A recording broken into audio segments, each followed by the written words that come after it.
एक दोस्त कॉफी पीने के बाद सो जाता है और एक का हार्ट रेस करने लगता है। दोनों के जीन्स में फर्क है। हर किसी का कैफीन टॉलरेंस सेम नहीं होता है।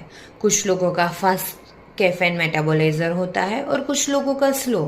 अगर आप फास्ट मेटाबोलाइजर हो तो आपका कैफीन को जल्दी प्रोसेस करते हो और इसका इफेक्ट माइल्ड होता है। लेकिन अगर आप स्लो मेटाबोलाइजर हो तो कॉफ़ी आपको एंग्शियस, रेस्टलेस और स्लीपलेस बना सकती है, even if you drink it at 4 PM।